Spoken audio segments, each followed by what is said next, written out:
All right, so Stephen, before we jump into your story, first off, welcome. We appreciate you taking some time to pour back into what I believe will be a great conversation that a lot of real estate agents will be able to learn from. So first off, thank you for that. Absolutely, my pleasure. Yeah. So give the audience, Stephen, an idea of where do you sell real estate and how long have you been doing it? Okay, so my wife and I are a team. We sell real estate in Tampa, Florida. My wife was doing REO for about 15 years before we both got licensed last year. Got So it. we've only been selling real estate for a year. Got it. Okay. And just for context, what type of production do you and your wife do, just so that the audience can get an understanding of that? Okay, we have sold so far within the year span 32 properties.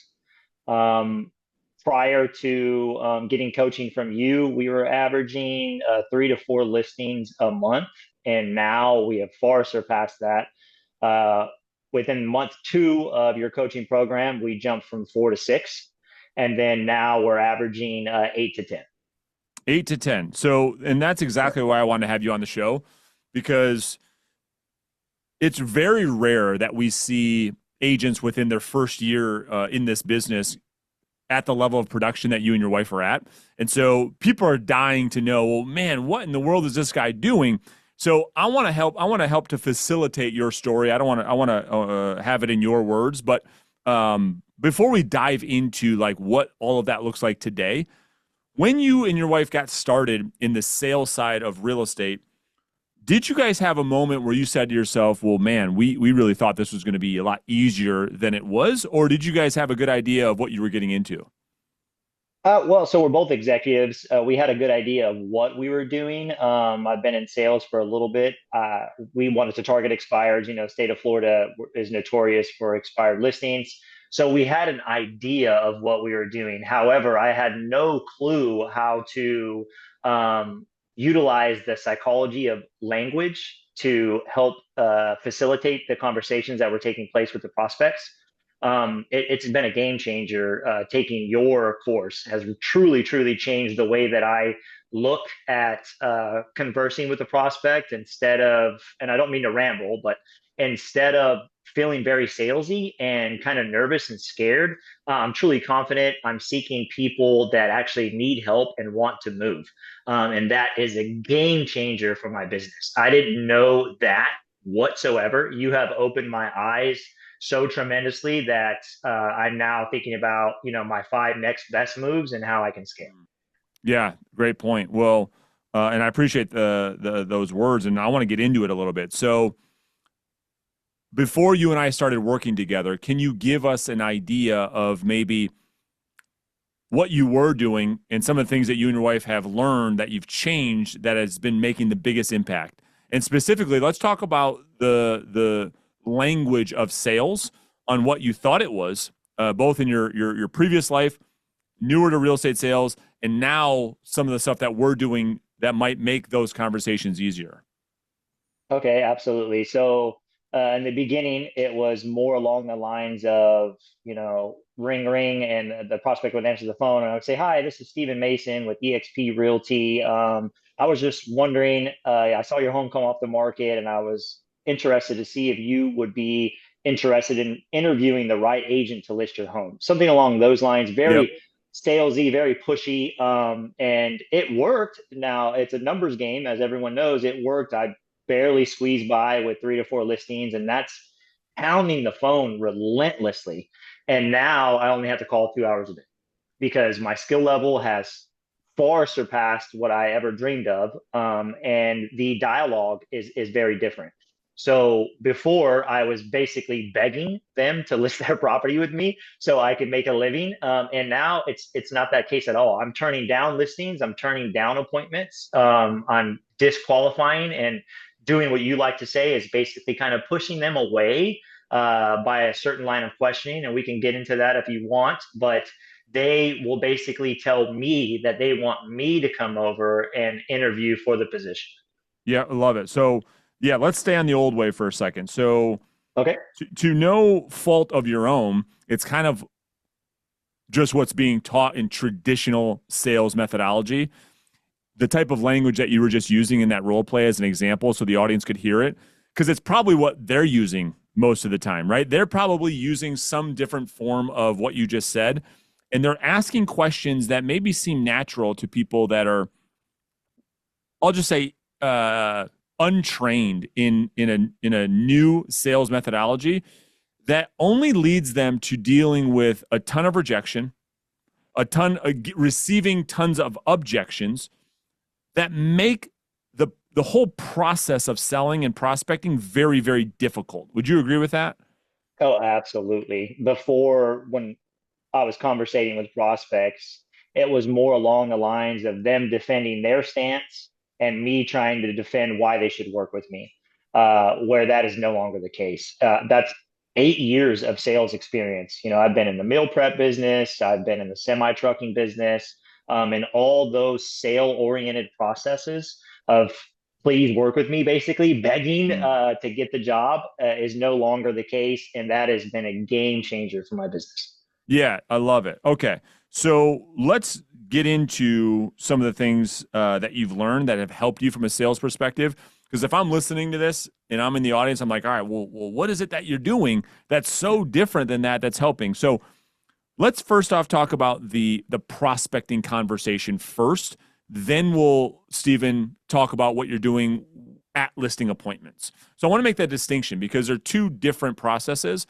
So let's talk about maybe some of the things that you're doing in conversations when you're having prospecting conversations that might lead you to either A, generating a high quality lead, or B, generating a high level listing appointment where, to your point, you're having the prospect be the one to invite you over because you sound so different versus what you used to be doing before when you were begging to come over. So, on the prospecting conversation, I know you've probably learned a lot in the last couple of months of us working together.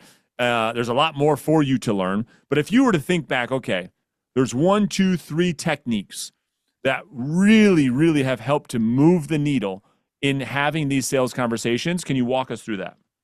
Absolutely. So I changed up the whole conversation dialogue when I first initiate the conversation with the prospect. I'll use you for example. I would call you, and as soon as you answer the phone, I'll say, "Hi, Brandon," and let you respond, whether or not you're Brandon. And then I'll say, "Hi, this is Steven. I'm a realtor. And real quick, before you hang up, I would just like to ask you a quick question. Would that be okay?" So you have taught us that there's 5 steps to the whole prospecting call, but right away I'm gaining permission. And I'll tell you, Brandon, out of the contacts that I do make, they immediately let me ask that question. Some of them even giggle because of the question that I posed to them, and it's Yep. just asking permission. Yes. And So then so so let me stick on that for a second. That's a really good okay, point. So if we talk through these, because you're referring to what we call the pattern interrupt and then gaining permission, right? And so a lot of agents, don't understand all that's going on there, but it's the difference between getting past the first 15 seconds of a call versus not.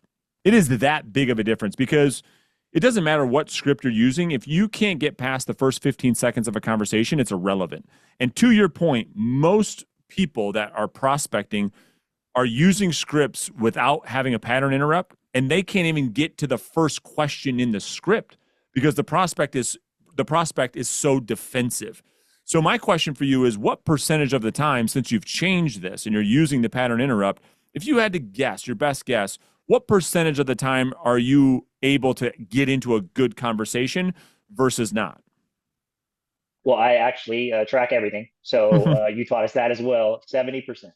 70% of the time. It's amazing. And if you had to guess on what it was like before changing that, what was the percentage of having a successful conversation? Was it the opposite? 20%. Yeah, 20% of Yeah. the time.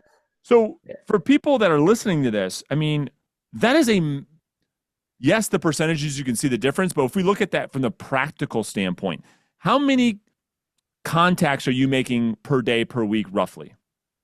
A week I'm making 34 contacts, solid contacts, Yeah. as opposed to before I would make triple the amount of contacts, but were they truly a lead? No. So it's a big, big difference. I was just wasting time conversating with people. Yeah, yeah, totally makes sense. Okay.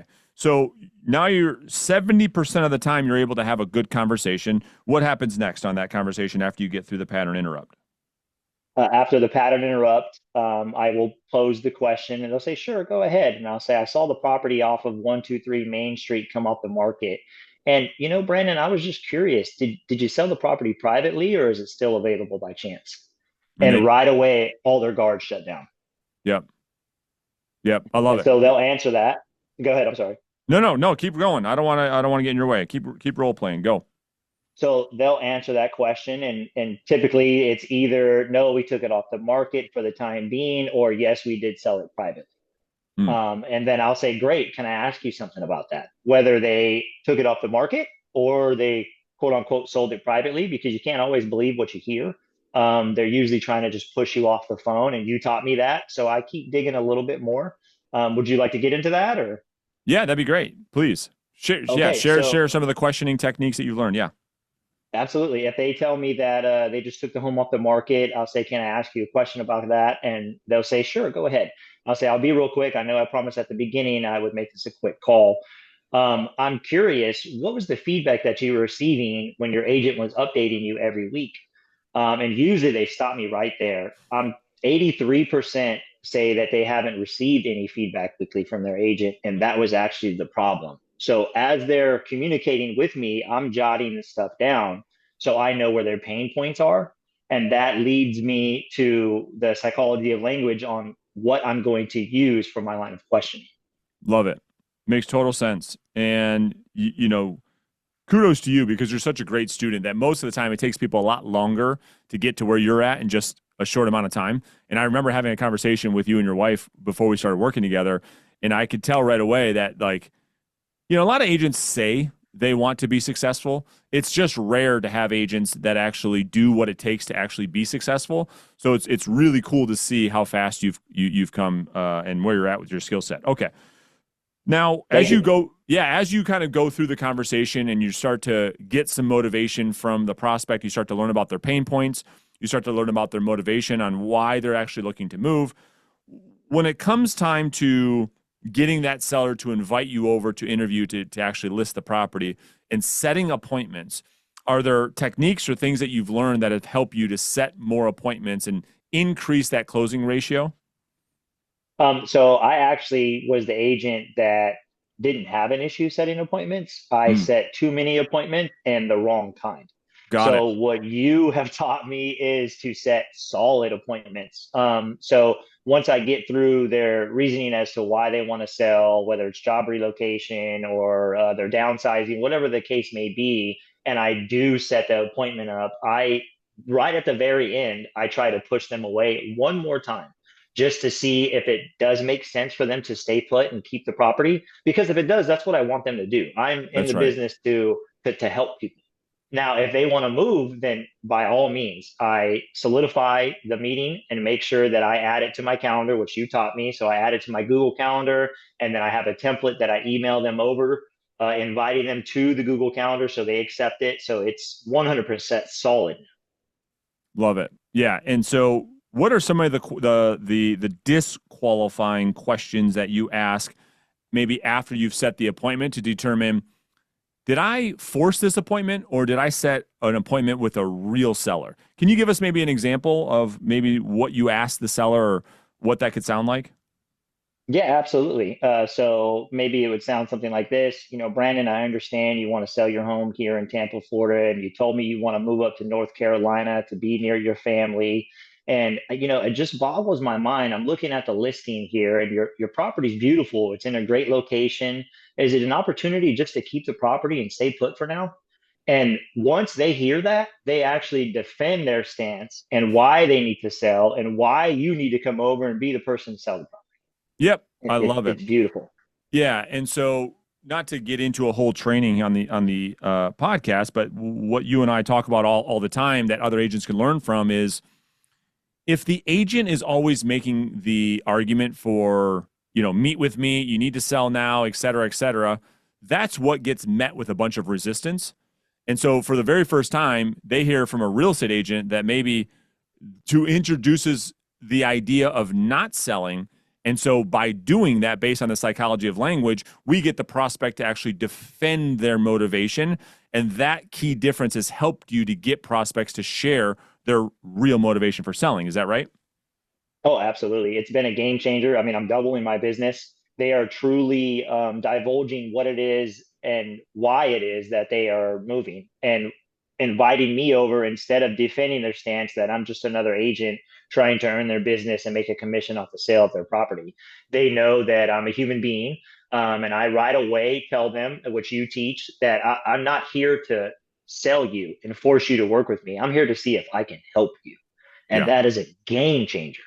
Yeah. I love it. So let's shift over to the appointment, to the actual listing appointment. So there's a lot to this, right? We won't have time to get into all of it, but of what you've learned so far during that appointment, what has helped you the most when you're meeting with prospects to help you win these 8 to 10 listings a month? Number one is confidence. That so because of the type of conversation that we've had prior to setting the appointment, I go into the appointment so confident that the listing is mine, and listing appointment met to listing appointment set ratio is 9 out of 10 That's because great. of that confidence and what you've taught me. So when I do go in there, I immediately, hi Brandon, shake your hand, introduce myself and my wife. She's always there at the listing appointments with me. And then I set the agenda, which is something that you teach, and there's multiple steps to that. But just because of the things that I've been taught by you and the conversation that I've had, it's so easy for me to walk in, set the agenda, and smoothly go through the selling process. And I always tell them, Brandon, I'm not here to force you to work with me. I'm not even here to convince you to sell your property. However, I'm going to show you exactly what that would look like if we were to work together. And Yeah, then I go through those steps and I tell you, Brandon, by the end of this presentation, you'll know whether or not I'm the agent for you. And 9 times out of 10, we're the agents. I love it. You know, It's beautiful. if you were to compare that to what you were doing before, what were some key differences of like what things look like today? And you just walked us through some, I get that. But like what were you doing before we started to work together? I'm just curious. Oh my God, winging it. So I didn't really know what I was doing. I would put together a pamphlet of comparable properties and then recent sales, and I would come over with all of that data. Now, I have expired listings in my presentation, but before I had no clue what I was doing, and I would go in there and ask for a tour and talk about their property features and basically butter them up as much as I possibly could so that by the time we sat down and talked face to face, that hopefully they liked me. That was the whole point of actually meeting them in person, is to seeing if I could get them to like me and try to use persuasion and my tonality and how I'm just such a good sales agent. And it failed me a lot. I was good at setting appointments, not good ones. And then by the time I got there, I would kill the appointment within the first 5 to 10 minutes. I could tell because I could tell by their body language and the way that they're talking how I'm being so salesy. Yeah. And sometimes it worked, but now it's the complete opposite. I mean, I would be scared most of the time right before going into the home. Yeah. It's interesting. You said a couple interesting things is that like a lot of real estate agents are so focused on getting the seller to like them that they forget the fact that like is not enough. Without trust, which is the most important factor when hiring a real estate agent, without the confidence and belief that this is the right agent, there are thousands of real estate agents that sellers like a lot. They just don't do business with them. And that's the Right. key thing that a lot of agents they forget that. To your point, they say, "Well, I'm just going to go win it based on my personality. I'm going to get them to like me." And then what they often find is like, "Well, listen, we like you a lot, but we ended up doing business with so and so." And it takes them a long time to realize, well, geez, I thought that meeting went great. They love me. We talked about this, that, the other thing. We even played golf together. I thought this was all, but people, because the whole myth is that people do business with people they like. That is true. But what also is true is people do business with people they like, trust, and respect. So if you have the last two that you just are going to wing it based on just the like factor and you don't have the trust or respect factor, you're going to lose a lot of business betting on just someone liking you. That's a great point. That's number one. Number two is, I think a lot of agents that just don't know what they don't know, they go in it winging it, and they think, okay, I need to try to convince this person to do business with me. It comes across so salesy, to your point, that it pushes the prospect away. And you're there thinking, well, I've given them all these good reasons on why they should hire me. The whole presentation becomes about the agent, and they forget the whole conversation should be about the seller. And so many listing and presentations that I see are all about the agent, the brokerage, them, and they forget, well, I'm not selling the house. You're there to talk about the seller. So anyway, it's interesting that you had some of those key things. You know what I mean? No, yeah, I couldn't agree more. I think before, when I was going into the listing appointment and trying to be their friend, I would be more of a dominant type of personality and almost exerting superiority, that I know more than you and I'm the agent, and I have the license, so therefore I automatically know more than you, Ego, as opposed to now. Exactly. ego. You hit it.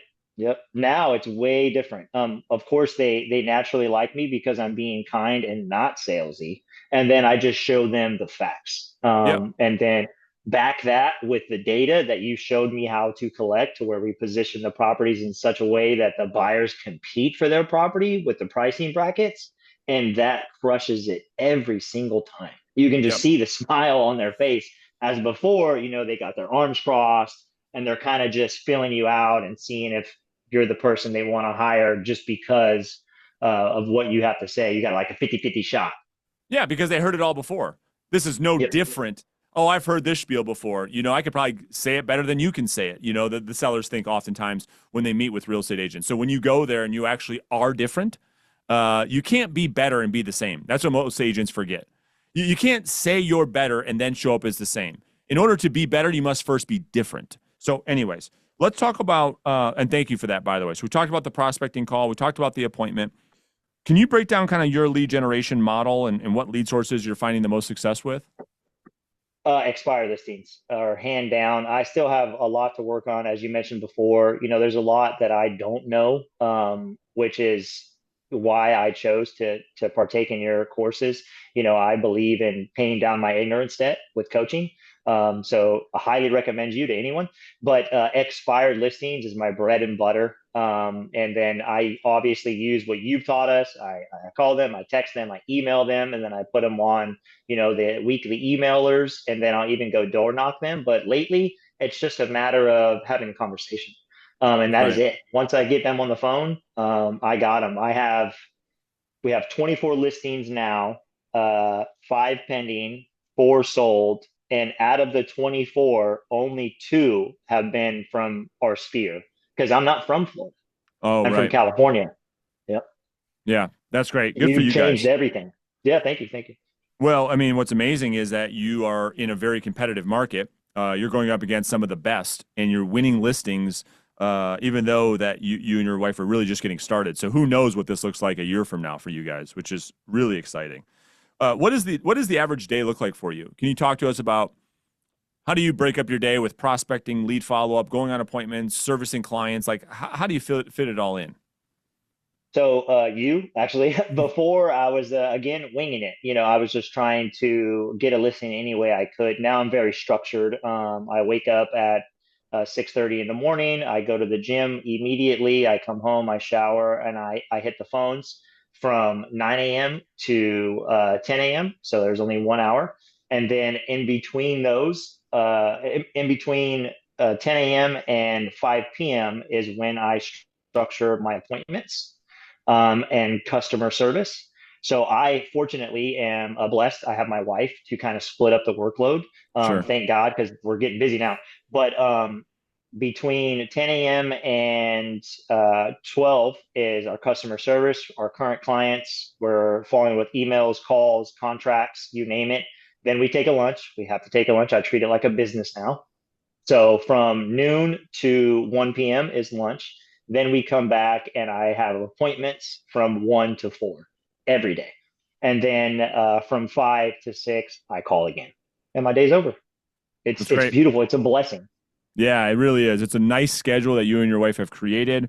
You're giving your clients a great experience. You're able to do a lot of business just prospecting a couple hours a day. That's what I wanted people to get from this conversation, Stephen, is, once you really get your skills honed in, you can achieve a lot by only a couple hours of really hard work, which is prospecting, which has just been incredible. Because in your market, I mean, how many deals you guys are doing 8 to 10 listings a month right now, right? So like once that starts to build and you're closing 6, 8, 10, I mean, what type of income will that represent for you and your wife in your market out of curiosity?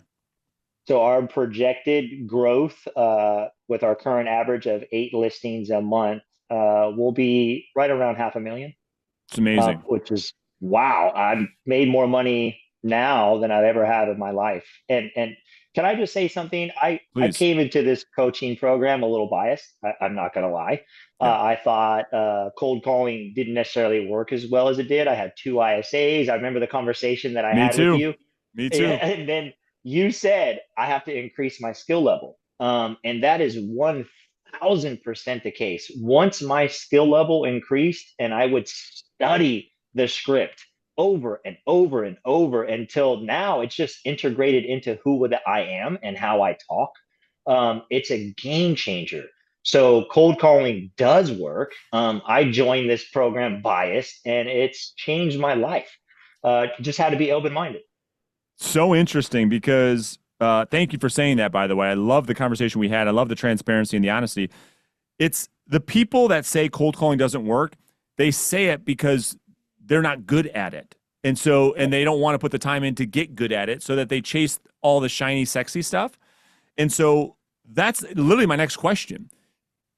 I don't know if I would call you, well, let's put it this way.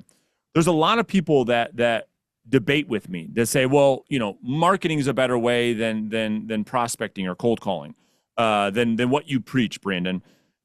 Well, and I challenge that. And I would ask you the same question to get your feedback based on that, which is you're going to make $500,000 a year doing direct outbound calling. You've done a bunch of different marketing things based on my memory in our conversations. Yep. Is there any marketing that you can think of that you could be doing right now that would lead you to get 8 to 10 listings a month the way that you are doing with direct outbound prospecting? Like truly, be honest. The short answer is no. Right. Um, and what people don't understand is that's 500,000 a year with my expenses so low, it's ridiculous. I do know agents that are crushing it, but they're paying Zillow. They're paying all these extra fees, and their GCI may be $1 million a year, but what is their take home? I'm already making as much money as they are at my current production because of cold. Ding, ding, ding, ding. That's exactly right. It's like, anyway, I can keep going on and on about that. And so my point in bringing that up is for any agent out there that says, okay, well, here's the other thing. You don't have to love it. Steven and I are not asking you to love cold calling. I don't love cold calling. You I just have hate to, yeah, I hate it too. You just have to like the result it gets you. It's the same thing like working out. You don't have to love it, but you just fall in love with the way that it makes you feel. You fall in love with the way that it makes you look. You fall in love with the way that the confidence it gives you. This is the same thing. You're doing an activity that you don't love for a couple hours a day, and as a result, you got phenomenal profit margin. You can control your schedule, make a phenomenal income, and create a great life. And that's the point. And so a lot of people that want to debate this whole thing around, well, cold calling's dead and that's old school. Look at all these marketing things. Listen, you can do those things. However, you might not have the schedule that you love. You might not have the profit margin that you could. And you might have a business that owns you because you're having all these leads come in that you are a slave to and trying to convert. It's tough. It's tough. And it's not that you can't. It's just that, again, putting you in the driver's seat, especially based on your story, Stephen. Again, I don't want to put words in your mouth, but I think you would say that you feel more in control. Would that be fair? Oh, 100%. I was waiting for you to finish. Before, I tried $2,000 Google keywords and paid for a marketing campaign and for seller leads to come in and to fill out, this form that says they want a home evaluation. And I had to do it within minutes, or it would go to another agent because I didn't respond in time. And I spent, prior to you, a good $20,000 investing in marketing and trying to find a coach to help me. And I like to pay for my ignorance debt. That ruled my life. I have more freedom now and I'm busier now than I ever have been. And I Interesting. just thank God and your program because it's changed my life and my wife's life and my children's lives. It's just compounding. It's beautiful. Yeah. Well, I appreciate the kind words. And it was my own experience too. I had chased so many shiny objects and spent so much money chasing crap for so long that I had to surrender to the fact that no, I have to learn how to do this. I have to get good at having these conversations to be good at this business. You know what I mean? Oh, absolutely. Dude, I'm not gonna lie, dude. When we talked on the phone, we got off the phone, I'm looking at my wife and I was like, I still feel like cold calling isn't gonna work. I'd have the data on my whiteboard behind me, just the numbers aren't there. But one thing I'm gonna do is I'm going to open my mind up and I'm not going to be the factor that contributed to this program not working. So I'm going to Mm, eliminate myself and I want to be one of his best students. And that's what I'm trying to be. But I had to eliminate my own biasness, my own perspective. And now cold calling is a game changer. I have to tell myself every single day, Brandon, literally every day when I'm getting ready to start cold calling, because I don't want to do it, that this is how I feed my family and this is okay. I'm going to have to do it and I might not have a contact today or tomorrow, but by the end of the week, I meet my average daily goals. And I think that's the problem with real estate agents is if they don't make a contact or get a lead today, they want to give up and they think it's easy street. No, learn your skills, hone it in, and stay consistent. That is the biggest takeaway I have learned from you is stay consistent. And that is what has helped me be able to use the psychology of language to communicate with other people. And now I love it. I don't like cold calling. I don't think I'll ever like that, but I love the business. that's right. And you nailed it. It's like most agents only do things if they like to do them, even though the results are bad. And what we're saying Yeah, is you don't have to like the activity, but you're going to fall in love with what the activity does for your life. That's for sure. You know? absolutely, absolutely. Yeah. I had a expire listing I just won 2 days ago, and they had an agent that was doing the sexy thing, the Instagram, social Mm, media posting. They had my house all over YouTube. Well, we got the listing and we sold the listing within 7 days. And we don't do any of that yet because I still have a lot to learn from you. yeah. However, that none of that matters. You have to do what's consistent, which is what you teach, cold calling each and every day, setting them up in your CRM. We can get into all of that. It's a whole nother podcast, That's but right. your system is hands down the best out there. And I've shopped, man. I've shopped. Well, I appreciate the kind words. And yeah, that's a whole nother podcast to talk about what actually gets homes sold and what's just Yep. fluff that a lot of agents go there and present fluff. Anyway, that's a whole nother episode. Last one for me. And you've already given us so much. I mean, myself, I've got a page and a half, two pages of notes.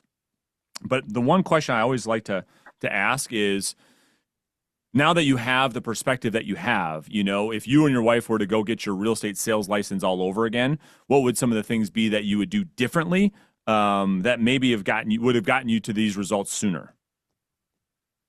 First thing first is I would try to find you, obviously, because without you, I wouldn't have my system in place, my folders. It would be coaching, 100%. And then I would not chase all the sexy, shiny objects that real estate has to offer. I mean, everybody wants to be on social media and be the number one real estate agent that people seek online, but simply that's not the case. That's a dream. The reality is that you should pick up that phone, get past your nerves, master your skills, and you will far surpass any productivity levels that you had imagined before. Yeah. So first thing is I would find a coach, i.e. you. Then I would set up my system because before my system was flawed, I had no follow up. 80% of my listings are in the follow up, Mm. and you taught me that. So I hope that answers the question. Yeah, it's great. It's great. And what will be interesting if you're open to it is I'd love to have you back on the show in 12 months from now because that's what's so exciting is that all of that we just talked about for the last, I don't know, half hour has been what you've learned in 60 days. I just can't imagine what things will look like for you and your wife in a year from now and how exciting that might look because there's no reason why you guys can't be seven-figure earners in your market with all the opportunity you guys have. But if you're open to it, I'd love to have you back in a year. Oh, absolutely. I would love it. And I'm going to continue coaching with you. So I would love to. I'd be honored. That'd be great. Well, I appreciate you taking the time, and I'm sure we'll see you soon on a coaching call. But truly, thanks for coming away from your business and doing this because it helps so many other people that are looking for motivation and inspiration. So thank you for jumping on with us today. Absolutely. Thank you. Have a good day, sir. All right, brother. You too.